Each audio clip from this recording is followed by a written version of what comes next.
Hey guys, it's your girl Ashley Graham, and you are listening to Business, Life, and Coffee podcast with your boy Joey Price.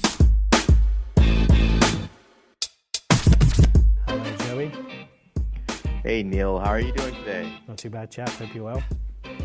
Good. I'm doing pretty well. And for those that are tuning in, Neil is the founder and CEO of Print the Future. And we're going to talk today about 3D printed furniture, which is a very exciting concept. So, Neil, how do you see 3D printing impacting the lives of everyday people? It will have a significant impact on all of us when you think of how we consume, use, and dispose of products today. You know, it's manufactured, there's logistics, it's then bought local, and there's inventory, and then you buy it. And then there's numerous ways how we dispose of it. With printthefuture.today, you can design, print, and get something delivered to the front of your door in one day. And then a few years later, when you're bored of that product, we can recycle it for you, and you can walk out with something completely different. Okay, and I've got to ask the question that's on everybody's mind. How sturdy is this furniture? Because, you know, there are some people out there. I'm a pretty average guy, but you know, I'm in the lower 200s. You know, will your furniture support a guy like me? Well, I've been in the studio today for 5 hours doing 30 interviews across the US and Winnipeg for that matter, and I'm sitting on a chair that's 3D printed, and I'm surrounded by furniture that's 3D printed, and you'll certainly be able to sit or sleep on any of the furniture that we've got here. Excellent. We'll have to throw some videos and a link up about the furniture so people can see for themselves. Yeah. How is Print the Future different from other 3D printing companies?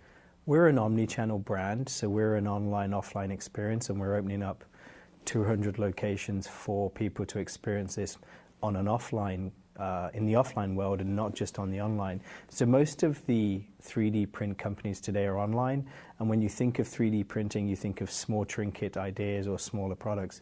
We're talking making large-scale furniture. We're talking about bringing an experience that you can walk in, learn to design, or you don't want to even learn anything. You just have somebody design, print, and deliver the furniture to your front door. So, you know, we're specifically omni-channel, and we believe in a consistent experience both online and offline.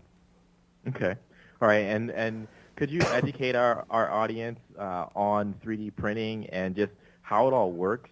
Because it's a relatively new concept, right? How does this all come together where we can go from printing prototypes to actually now printing livable, durable furniture? Well, a number of things there. You've got the speed of machines have got faster.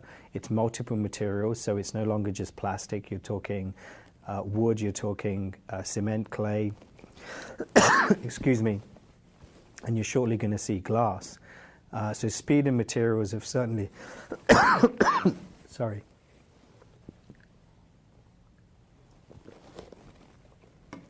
You got me back there. Speed and materials have certainly advanced in a particular way that gives you more freedom to design and create ideas.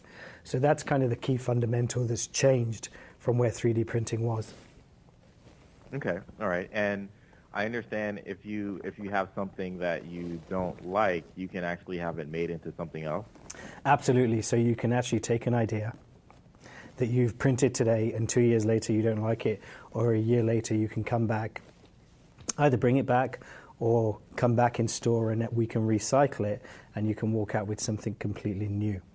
Okay, so definitely for the reusability and the environmental footprint, this is definitely a huge value to our environment versus traditional furniture that may or may not be able to be recycled.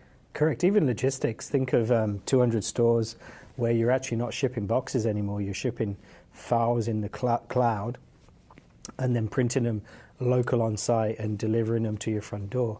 So it has an impact in a number of different industries. Yeah, and I'm on the website now, and what I like most about the furniture, well, I like a lot of things, but the fact that I don't have to assemble it like a well-known Swedish furniture manufacturer is a is a huge value add for me because either I'm paying to get someone to assemble that, or it's taking up my whole weekend. Yeah. And nobody likes that. I've certainly heard, we won't talk of the Swedish name, but I've certainly heard that Print the Future could actually help save a lot of marriages. Yes. You must have known I'm a married guy, and absolutely, because we won't even go to that. That'll take up more time. Yeah. But when will this technology be available, and what cities are you looking to target first? So our two initial cities are Vancouver, BC, Canada, then New York, and then we're looking for the local communities to go to printthefuture.today and to be able to vote. And those votes will really drive our decisions in sending our resource and using our capital to open up pop-ups and then ultimately stores. Okay, all right. And how did you get into the business of 3D printing? What's your background? I've been an entrepreneur all my life. For the past 3 years, we've been building a business with interior designers, and we have 50,000 interior designers, and they've been constantly telling us that they want to create unique products. They want to create their own product line, and it was clearly obvious that 3D printing was a way to fulfill that dream.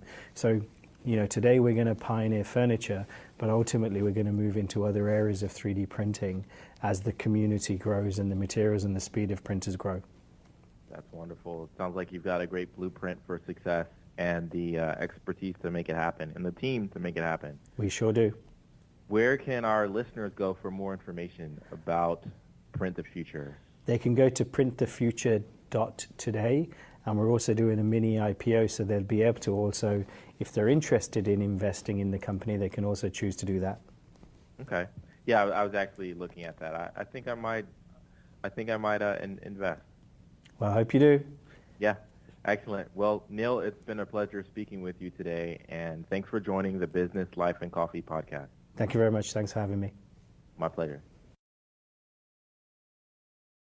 If you've recently started a business, why take away time from what you're good at, only to focus on difficult, pesky HR problems?